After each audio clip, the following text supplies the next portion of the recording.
Hi guys, welcome back to another episode of Train Simulator Classic. Today we'll be looking at an oldie but a goodie. The Pennsylvania Railroad Baldwin Centipedes by Reppo. One of the first locomotives that we saw from Reppo. Boy. This was one of the coolest things to have back in the day, back when it first released.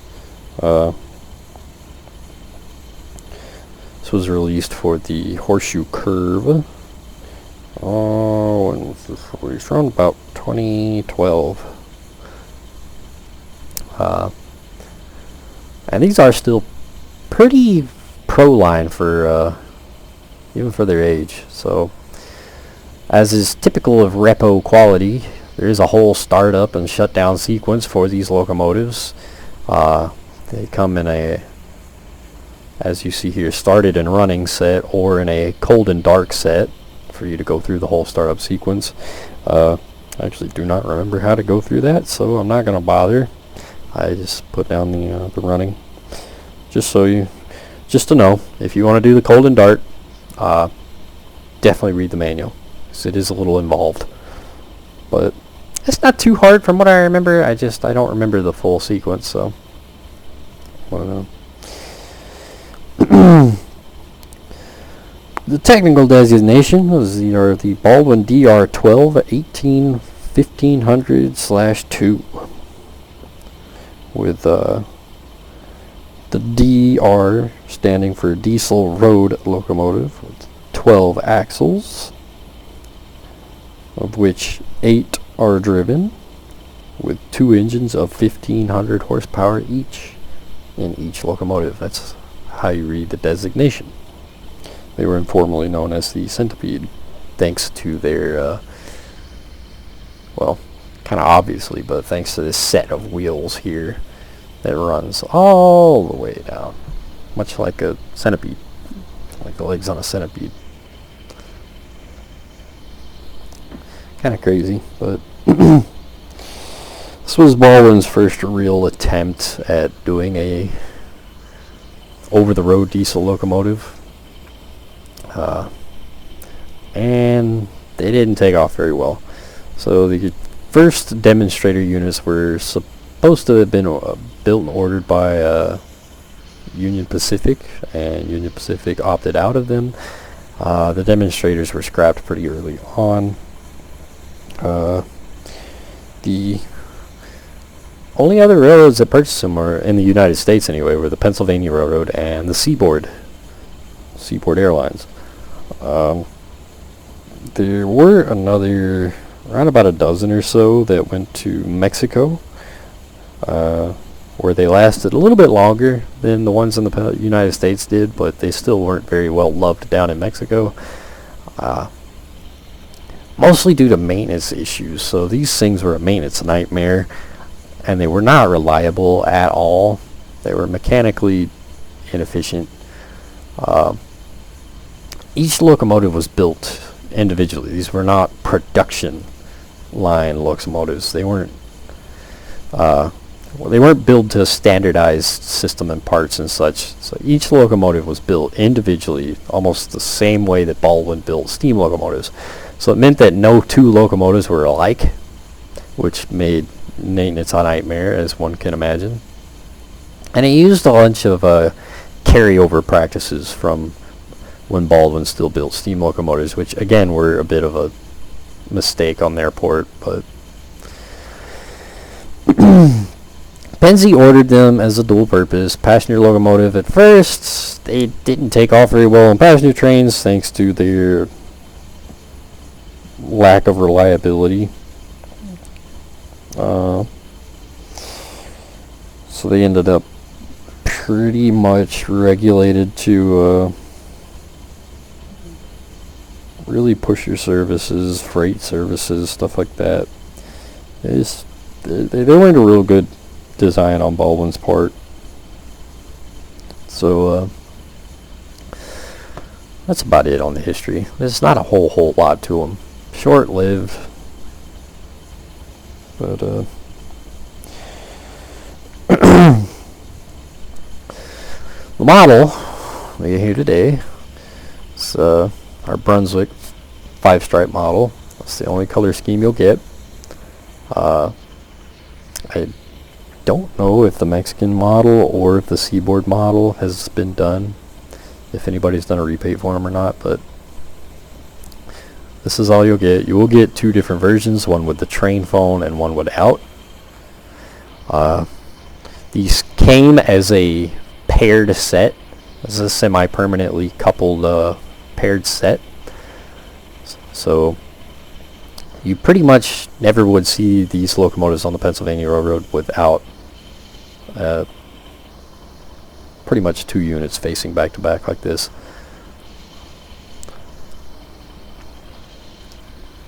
You also get a baggage car and a diner car. The diner car is still one of my favorites that has been done for this game, and we'll see. I'll show you guys why in a little bit. Details aren't bad. I just think it's a little dark, so you got to kind of get real up close to them to really see. We got our single chime air horn up here on top. They are twin engines, so you'll get dual exhaust ports. And the exhaust isn't horrible. It's definitely a dated exhaust file. The particles look like squares.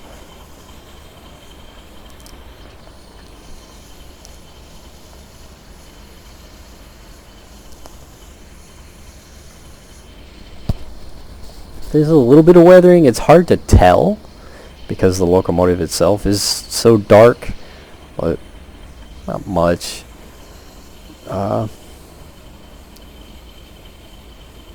There's your semi-permanent coupling. Not a knuckle coupler. It's something a little different. A little bit of a different system. Overall, though, it actually looks pretty good. Even for its age, it looks pretty good.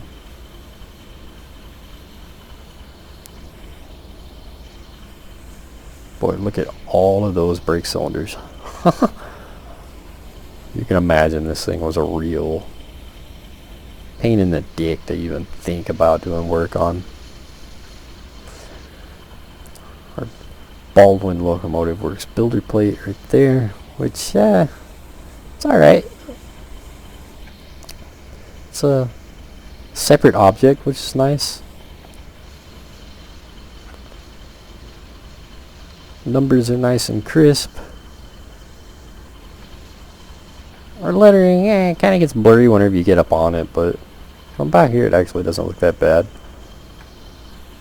The Pennsylvania lettering does definitely look blurry though. Even at a distance you can see the kind of blurry edges on it.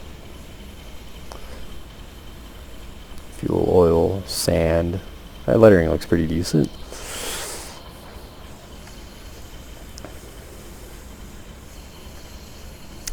Some of the best looking mesh that's not a 3D. It's not a 3D mesh object, but it still looks really quite decent.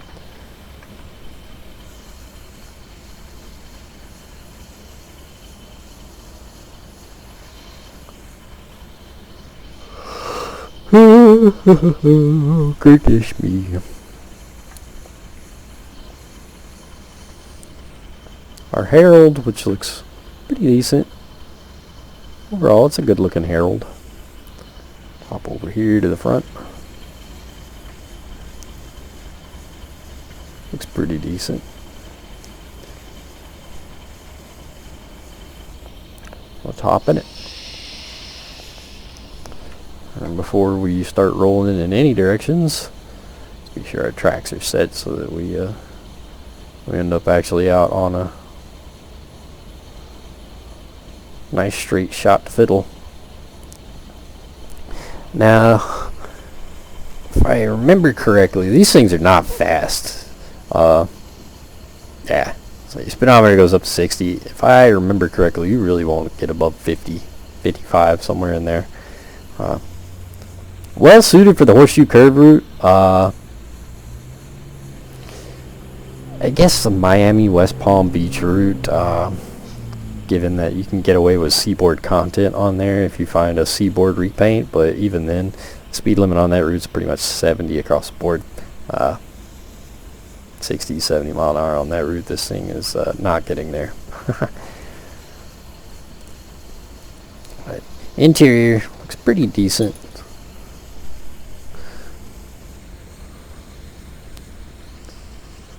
I really like the I like the headboard. The discoloration's kind of wonky in my opinion. It looks a little weird. I'm not really sold on the discoloration, truth be told.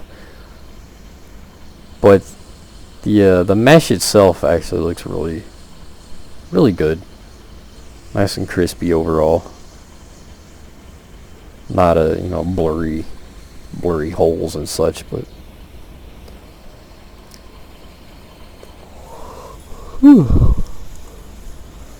for its age, it actually it stands up pretty good. Nice diamond plating forward.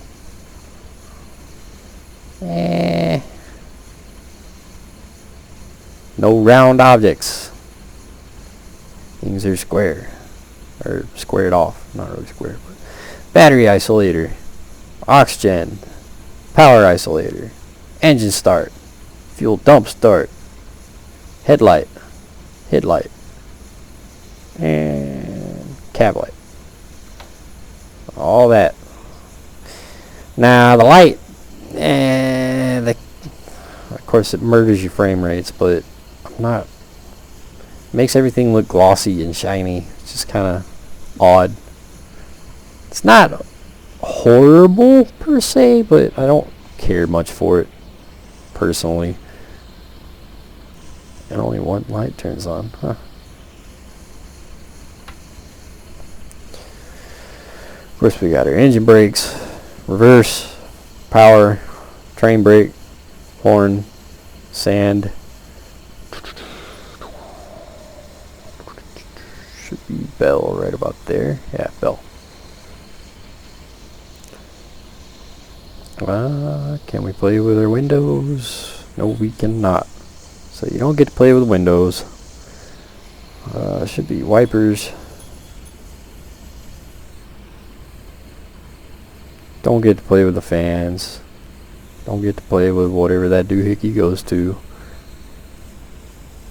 I think this is supposed to be in-cab signaling.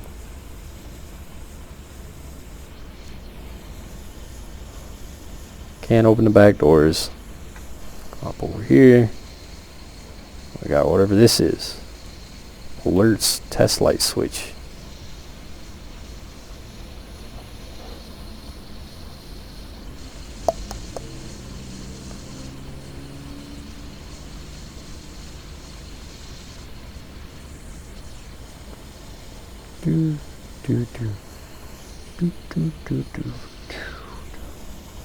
Yeah, that's about it. So, not as much to do as a lot of other Reppo stuff. It's pretty much everything you need to fiddle with is, you know, right here in front of you. But still pretty neat that it's, you know, somewhat more involved than the standard click the start button on the back panel. Let's see. Turn on our headlights. Lights bright. Let's go with our dimmer for now. Right, off. Dim. It's got a relatively nice yellowish hue to it, which it should, but I think the dim is a little too bright.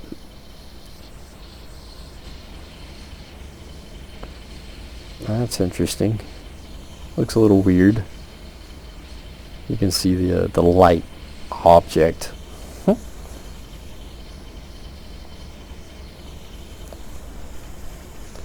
And of course, bright. Oh, okay.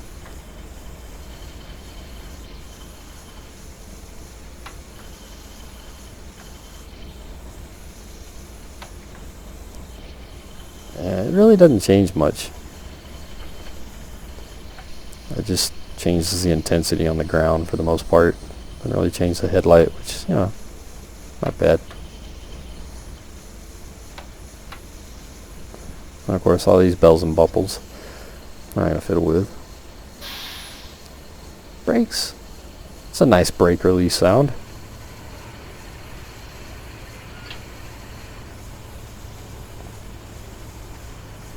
Generator in there back kicking on, resupplying the brakes. So that's pretty nice. Of course, our bell sound.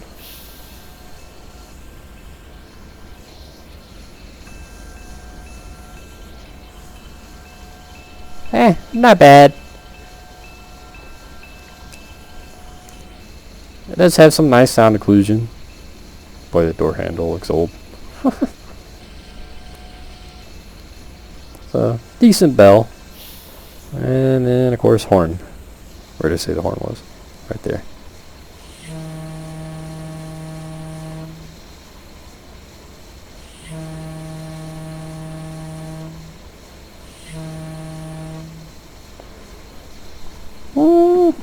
The horn sound is nice.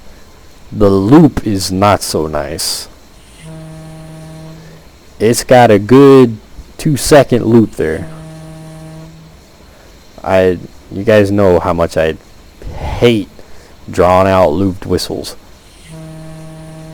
So, unfortunately, short horn bursts are a no-go. It's got a drawn out horn. But the horn sound actually sounds pretty decent.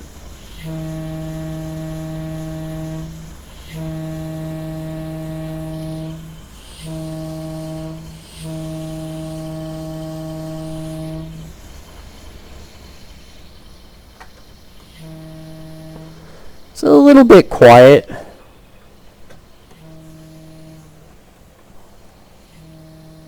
But you can still hear it at distance. So it just kind of gets a little bit quiet, but not too bad. Horn sound, overall I like it. I don't like that drawn out loop. I hate when whistles do that. So sound wise, not bad. Not bad at all. Second in our pack, the baggage car.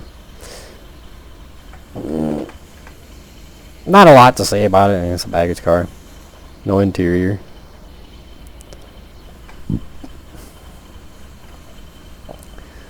The Pennsylvania lettering's a little blurry. The rest of it actually looks pretty good. Color looks pretty decent. There's no real weathering going on with it.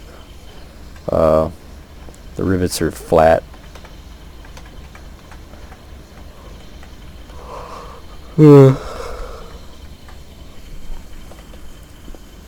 Herald looks pretty good. The emblem here, that looks pretty good.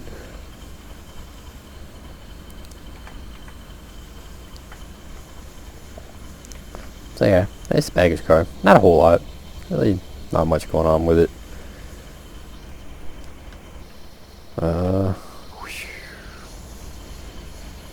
I'll show the outside first. So outside, we got our diner, which I'm a little bit irked that there's no smoke coming from the kitchen at all. Really? There is, but you gotta be at a weird angle to really see it. B, it's hideous. I mean, you can clearly, it's right about there, and it's just kind of Minecraft squares popping out of these little holes up here. I feel like that could have been done better. And you can clearly see there's the square right there. Boom, boom, boom, boom, boom, boom. And that square just kind of gets bigger and goes away. So, and it's just kind of barely wispy, which wouldn't be bad at speed. Once the train gets going, you know, you're really not going to be able to see the smoke all that well. But sitting still, I feel like that should be a little better. And of course, the car itself. Much like the baggage car, the rivets are kind of flat. I don't know what's going on with this. The pinstriping, though, Lord, that is mint. The lettering, not so mint. That's a starkly obvious difference. Numbering, mint. Truck detail, not great, not bad. Underneath details, our tanks and such, really pretty good. Not too bad. Nothing real fancy going on here. Or it is modeled for. Enjoy it. Oh goodness. And then these have an interior, and the interior is a lot of fun. Hi.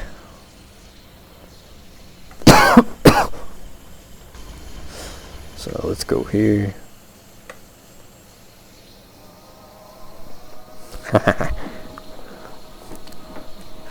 Let's take a step back to your childhood. So he doesn't really keep walking, which kind of irks me. He disappears right about here. But we do have a waiter. He does come walking down. We got our music. Our lighting's a little bit wonky. We have these lights, and we have these lights. These lights are lit. These lights aren't. But, you know, These nice big plush seats. This was pretty cool back in the day. The fact that they took the time to do this was really cool. Are you going to spend a ton of time here? Nah. You might. I did. I still do. I use this baggage, or I use this diner car all the time. I love it. I love the music. I love the antique music. It's like watching an old Disney movie back when I was a kid. Got our clock up here. I don't think the clock changes with the time though. It's 9:30 here. It's showing a little bit after 10.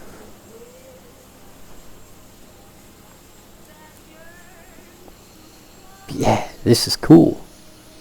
Is it perfect? Nah, but for its age, it's pretty cool.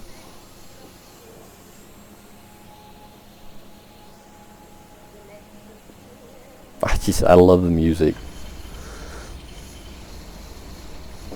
So let's take it down the road. Let's go back to our locomotive, take it down the road, have some fun. Brakes are dumb, brakes are dumb.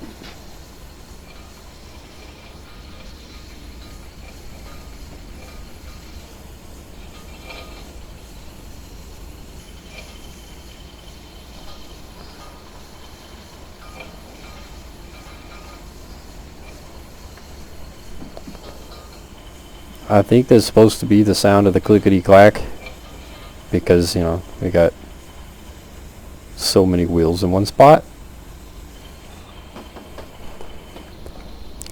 This thing will walk away with a train pretty easy.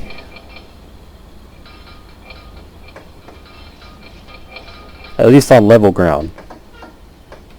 I'll wind it up whenever we actually get out. I love the creaky groaniness.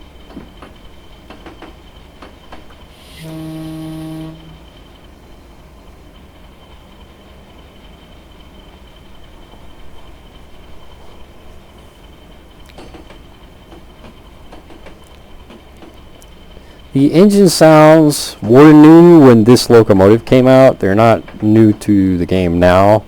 We've heard it with just about all the other Baldwins that have been put in the game now, but it was new to this locomotive back in the day.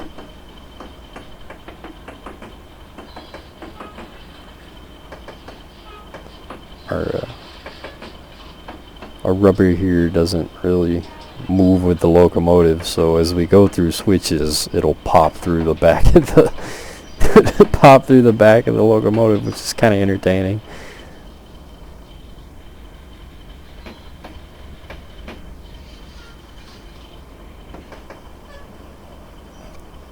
I love the ambient noise. The ambient noise is so nice on this locomotive.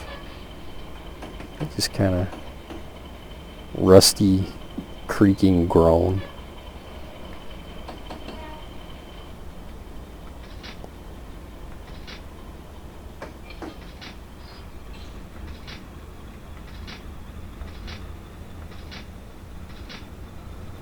Our throttle switch noises kind of different.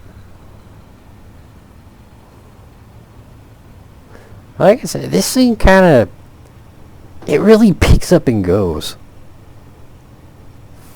Almost like a commuter locomotive. It really, I don't know how true to the real thing that should be. I imagine it's hard to really figure that out considering these were all gone by the 60s.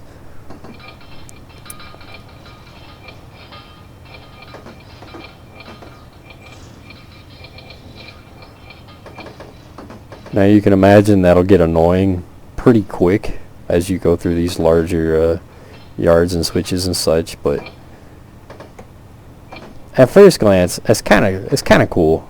It's nice. It's different from that high-pitched scream that newer stuff comes with. But it picks up and goes. I mean, it's 15 times 4.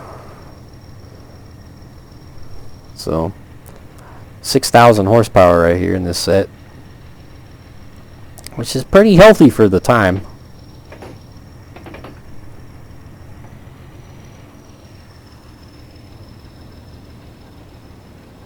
The ambient noise on the P70s exists. The baggage in the diner, though, they don't have anything really. It's just kind of sad. It's not a very heavy train for this locomotive set, so it's not too unbelievable to think that this thing would pick up and run pretty quick.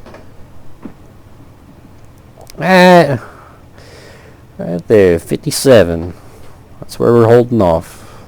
Throttle wide open.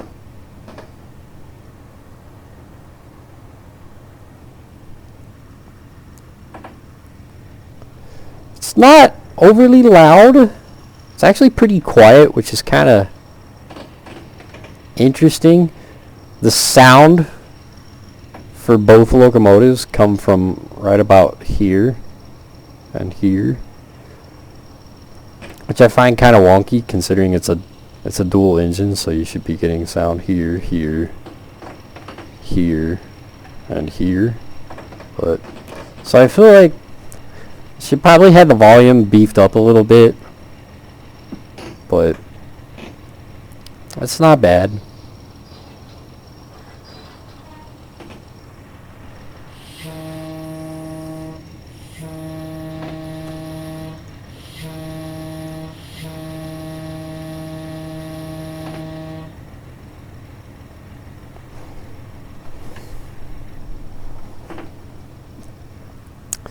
Let's go ahead and bring it to a stop.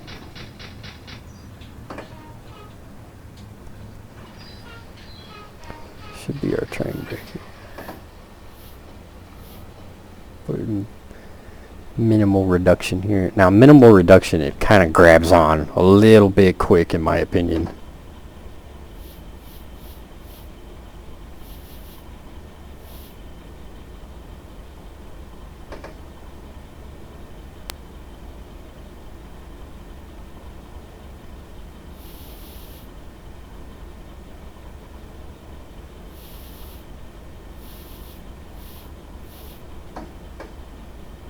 Yeah.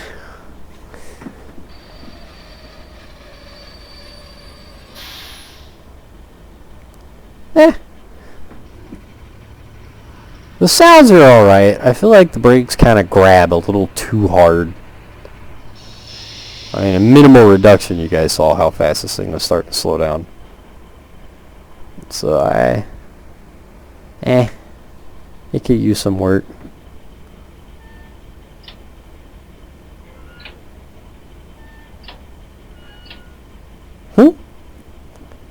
Overall, there's a lot of fun sounds to this locomotive that a lot of other ones just outright miss.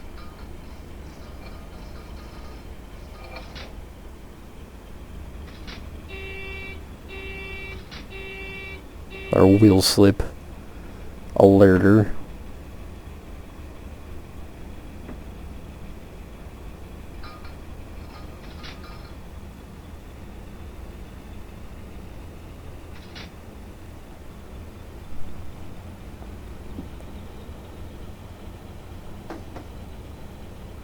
So yeah, there it is, guys. The Pennsylvania Railroad Baldwin Centipede by Reppo. Available on Steam, I believe.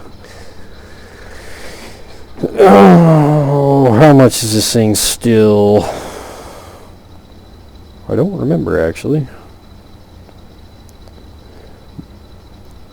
Do. This thing is, woof, color me impressed. This thing is still $25. Now that I feel like is a bit of a stretch. This was released in 2012, so it's over a decade old. November of 2012. So it's over 10 years old and still wanting $25. I feel like it's a bit of a stretch.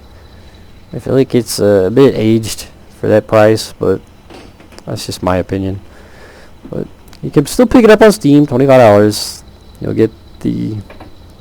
get this set of green locomotives, the baggage, and the diner. So if you have the Horseshoe Curve, it's well worth owning. If you have the Miami, the West Palm Beach, it's probably another one that's well worth having if you're good at reskinning. You do or look around, see maybe Railworks America has a Seaboard Airline repaint for it. So go check it out. I will see you guys next time.